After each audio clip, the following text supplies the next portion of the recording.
السلام علیکم۔ جب اللہ انتظار کے ذریعے تمہیں آزماتا ہے تو یہ تمہارے ایمان کی مضبوطی کا امتحان ہوتا ہے۔ ایسے میں شیطان دعویٰ پوری نہ ہونے کے وسوسے تمہارے دلوں میں ڈالنے کی کوشش کرتا ہے تاکہ تمہیں اللہ سے دور کر سکے۔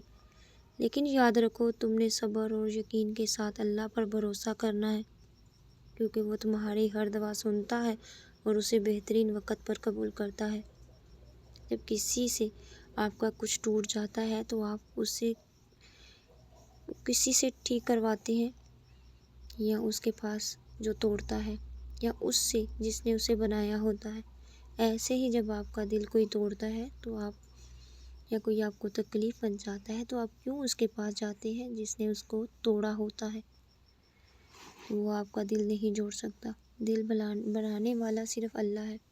اللہ کے پاس جاؤ، وہ سب کچھ ٹھیک کر دے گا۔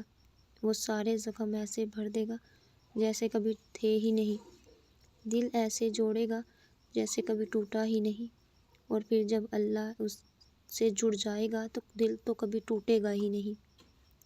بے شک جہاں اتنا سفر طے کر لیا ہے وہاں تھوڑا اور سہی، وہاں تھوڑی اور مسافت اور سہی، جہاں اتنا صبر کیا ہے وہاں تھوڑا اور صبر سہی۔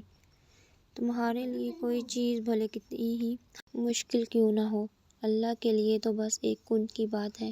ابھی حالات مشکل ہے لیکن یقین رکھو حالات بدل جائیں گے۔ ابھی حالات مشکل ہے لیکن یقین رکھو حالات سدھر جائیں گے، اور معجزے ہمیشہ یقین رکھنے والوں کے لیے ہوتے ہیں۔ بے شک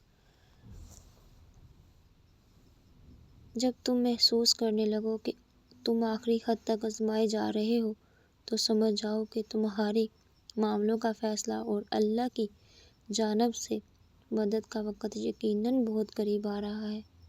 بس تم اللہ کے حکم کے انتظار میں صبر کرتے رہو، کیونکہ اللہ تمہارے صبر کا اجر تمہیں ضرور دے گا، اور تمہیں ایسا سکون دے گا کہ تمہیں کبھی نہیں لگے گا کہ تم تنہا ہو۔